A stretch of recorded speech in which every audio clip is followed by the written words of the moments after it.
भगवान की एक प्रतिज्ञा है और उन्होंने उसको पक्का कराने के लिए अर्जुन से और कहलवा दिया, मेरा वचन टले टल जाए, भक्त का वचन टल दे दे। भगवान ने कहलवाया, अर्जुन प्रतिजानी है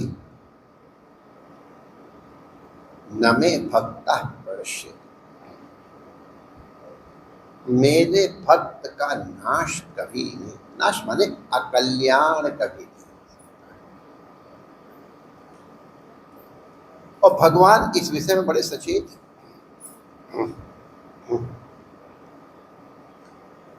भक्त अब अगर कहीं लीक से डगमगा जाता है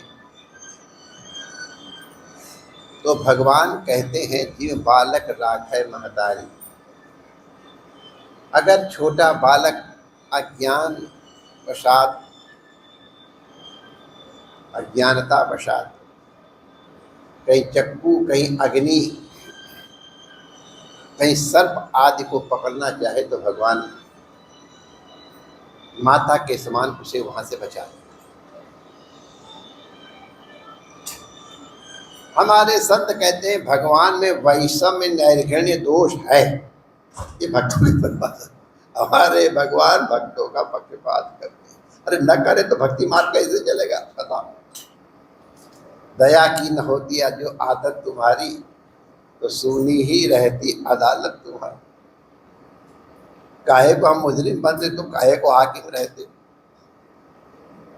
तुम्हारी बादशाही कहाँ से चलेगी माई डियर? भगवान अगर कहीं भक्त डगमगा गया है तो जैसे जंगली हाथी को पकड़ने के लिए सधा हुआ हाथी लगाया जाता है। जो लोग जानते होंगे हाथी कैसे पकड़ा जाता है तो जानते, सधे हुए हाथी के द्वारा उस जंगली हाथी को पकड़ा जाता है। तो ऐसे ही कुछ अगर इस तरह कुछ हाथी हैं भक्त, तो भगवान किसी न किसी भक्त का सहारा लेके इसको खींच लेते हैं। आखिर हिरण्यकशिपु को खींचा कि नहीं खींचा, अजामिल को खींचा कि नहीं खींचा। इसी तरह दक्षिण में एक भगवान के भावी कृपा पात्र कहे, भावी भूत तो होता नहीं, भगवान ने कृपा पात्र उज्जैन देश में किसी गांव में हुए थे, उनका नाम था नीलन।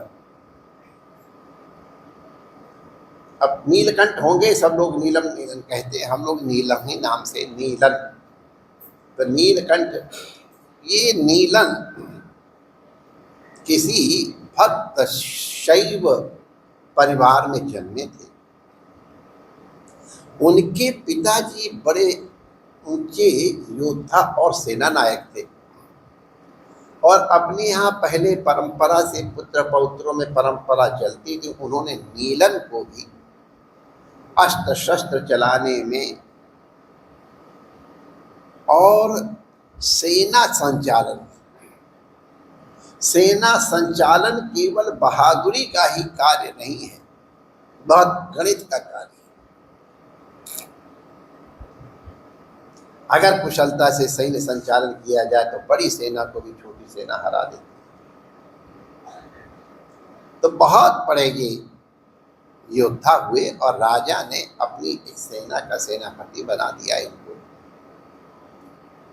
और उनको थोड़ा भूमि भी दे दी।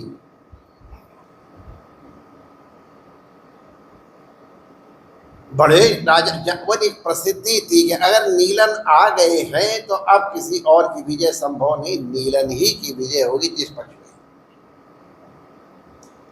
भगवान ने ऐसे भक्त को अपनी ओर खींचना चाहा,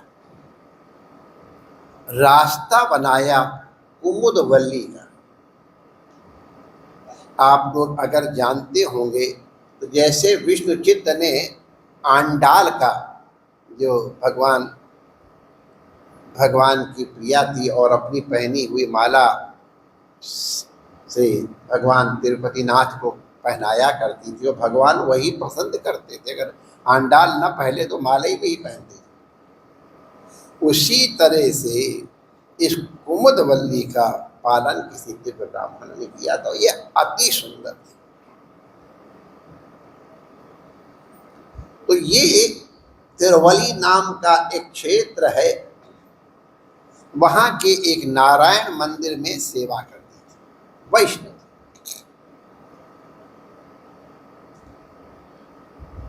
उसकी सुंदरता जग प्रसिद्ध हो गई। देखो, अगर भक्त है तो वैसे ही उसके मुख की आभा भिन्न हो जाती है। और ये तो पुण्यात्मा थी, उसका शरीर भी अद्भुत सौंदर्य वाला, लामाने वाला था, और उसके गुण इतने आकर्षक और प्रशंसनीय थे कि बड़े बड़े राजा महाराजा उसका हाथ कह देते। तो हमारे नीलन का मन हुआ भाई कि हम भी प्रयास करें। तो उसके पिता से कहा, पिता ने कहा, हमें तो कोई आपत्ति नहीं, आपका जैसा वीर हमारी पुत्री का हाथ ग्रहण करे, आप मेरी पुत्री इसको। तो पुत्री ने कहा, देखो मैं वैष्णव हूँ, नारायण की भक्ता हूँ, मुझे तो कोई वैष्णव ही वर सकता है, जो वैष्णव होगा उसी के संग विवाह हो। अब हाथी को कैसे फंसाया जाए? श्री नीलकंठन ने, नीलन ने एक वैष्णवाचार्य से दीक्षा ले ली और वैष्णव हो गए। तो कुमुदवल्ली कहती थी, कोई बाह्य परिवर्तन से कुछ नहीं होता, तिलक लगा लिया। हमारा अनुभव है, इसलिए मैं बता रहा हूँ, कुछ लोग तो वही कर लेते हैं। अंदर से हमको दिखाओ। अगर मुझे 1 साल तक 1008 वैष्णव विप्रो का भोजन करा के उनका प्रसाद दे तो मैं तैयार हो जाऊँ। अब कुमुदवल्ली के आकर्षण के कारण, भगवान के कारण नहीं, ब्राह्मणों के कारण नहीं, वैष्णवत्व के कारण नहीं, कुमुदवल्ली के कारण उन्होंने भोजन कराना शुरू कर दिया। बड़े बड़े विप्रा रोज उनके पास प्रसाद जाए। अब उसका परिणाम ये हुआ कि नीलन का मन बदल गया और अब उसको आनंद आने लग गया। खैर, कुमुदवल्ली ने उसके संग पानी ग्रहण किया और उसके अब 2 वैष्णव इकट्ठे हो गए। अंदर से भाव परिवर्तन होने लग गया। नीलन ने अब वैष्णवों को, ब्राह्मणों को भोजन कराने में परमानंद की अनुभूति कर ली। तो अब ये तो ऐसी शराब है जिसने एक बार चख ली वो कभी छोड़ ही नहीं सकता। और अभी उसकी आदत, महात्मा की तो मैं क्या शिकायत करूं, सब लूट लाट लेते हैं। वास्तव में लूटते लाटते तो क्या है, लक्ष्मी तो उनकी पत्नी, उनको क्या लूटने लाटने की जरूरत है। जहां जीव फंसा है वहां से निकाल देते। तो नीलन ने सारी संपत्ति अपनी लगा दी। राजा का कुछ कर रखा था सालाना देने का, उसको भी जय श्री कृष्ण कर दिया। अब आप लोगों को तो मालूम होगा ही जरूर कि जो ऊपर के लोग होते हैं राजाओं महाराजाओं के पास, जो उनके निकट होते, उनको वहां से हटाने के लिए द्वेषी लोग बहुत प्रयास करते हैं। अपनी एक आंख फोड़ करके भी उसकी दोनों आंख फोड़ना चाहते हैं। नीलन की शिकायत राजा के पास की गई। नीलन, अब राजा लोग अपनी कर वसूली के लिए बड़े सचेत रहते, तुरंत इसने भेजा, जाओ उसको पकड़ के ले आओ। अब ये सेनापति था, भगा दिया राजा के सेना का, क्या हिम्मत है। जब तो भाई, तो एक बार राजा स्वयं आए, और जब आ गए राजा तो उनके सामने लड़ाओ, राजा हार गए। तब राजा ने संधि का प्रस्ताव भेजा कि चलो हम तुमको, तुम सेनापति हो और सेनापति हो के तुम स्वयं राजा के विरुद्ध में युद्ध कर रहे हो, चलो हम तुमको क्षमा करेंगे, लेकिन कर तो तुमको देना ही पड़ेगा, वो तो राजसत्व है, और जब तक वो राजसत्व नहीं दोगे तब तक तुमको जेल में रहना पड़ेगा। तो नीलन को जेल में बंद कर दिया गया। अब वहां से कैसे व्यवस्था कर रहे थे मालूम नहीं, वहां अनक्षेत्र चल रहा था। एक दिन रात्रि में भगवान को स्वप्न दे के कहा, तो जाओ और वहां कांची नगरी की वेगवती नदी के तट पे वहां बड़ी संपत्ति इकट्ठा है, उसको ले लो, राजा का कर भी चुका दो, सेवा भी करो। उसने जब राजा से कहा कि आप हमको निकाल दीजिए, मैं आपका कर चुका दूंगा, और राजा का कर चुका दिया, और फिर क्षेत्र चालू हो गया। राजा ने देख लिया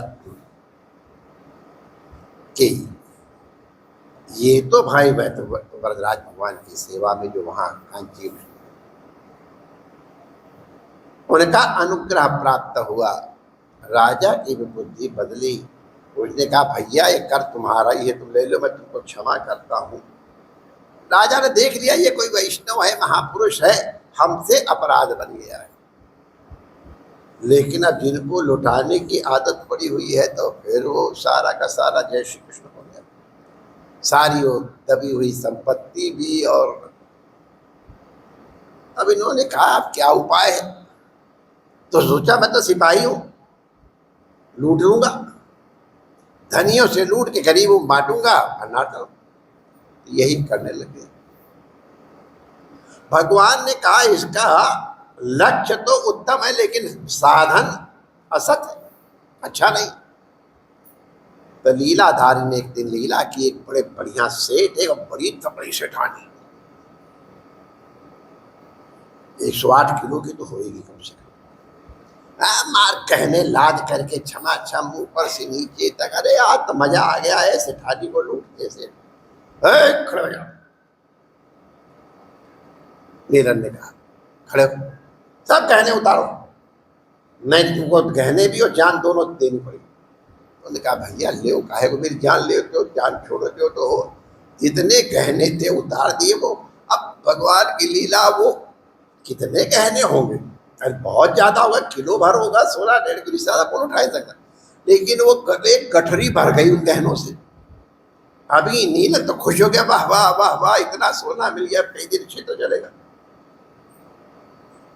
अब जब वो गठरी बन गई, बांधा तो उठाने लगे तो उठे ही नहीं। नीलन ने कहा ये कोई जादूगर है, क्या है तुम जादू कर रहे हो, क्या मंत्र तुम्हारा, बताओ हमको। तो उसने कहा ले भैया सुन ले, तुम्होंने वही जो वैष्णवों का मंत्र है वो बता दिया। यहाँ माइक के उच्चारण करो कि ना करो बता दिया, वैसे तो शिखर के बता, तो मंत्र सुना दिया। और जब मंत्र सुनाया तो जैसे ही उसने गठरी उठाई, वो एकदम चमत्कार, बिजली की झटका सा लगा। अब न गठरी, न सेठ, न सेठानी, न कुछ, बहुत चमत्कृत हो गया। ये कोई भगवान की लीला उनको समझ में आ गया। ऊपर देखा तो लक्ष्मी नारायण गुरु में जा रहे हैं, अरे प्रभु आपको मैंने शब्द कर आपको मारने के लिए कहा और आप इतने दयालु, का भैया मैं तो तेरा हूं, जाओ तुम्हारा मंगल होगा और तुम जा करके श्रीरंगम के मंदिर का अवशिष्ट कार्य कराओ और तुमको हमारा अनुग्रह प्राप्त होगा। तो हमारे अनुग्रह प्राप्त हो तो कुमुदवल्ली और नीलन दोनों वहाँ पहुँच गए। उन्होंने मंदिर का अवशिष्ट कार्य कराया, बहुत बड़े विद्वान हो गए, बहुत बड़े बड़े शास्त्रार्थी विद्वानों का उन्होंने संस्कार किया। वैष्णवों का और शैवों का दक्षिण में बड़ा भेद था, लेकिन वो उनके में एक बड़े प्रसिद्ध शैवाचार्य थे ज्ञान संबंध जी। वो भी नीलन का बड़ा सम्मान करते थे। उनके साथ विश्वासघात हुआ और संतोष हुआ। वो अंत में भगवान ने कहा तुम मेरे धाम में चलो। और अब वैष्णव परंपरा में उन्हें तिरुपंगयालवार के नाम से जाना जाता है और भगवान के आयुधों में उनके शांग धनुष के अवतार माने जाते हैं। किस तरह से भगवान अपने भक्त का उद्धार करते हैं ये उदाहरण है। भगवान हम सबको भगवान के चरणों में अनंत शरणागति प्रदान करें। जय श्री कृष्ण।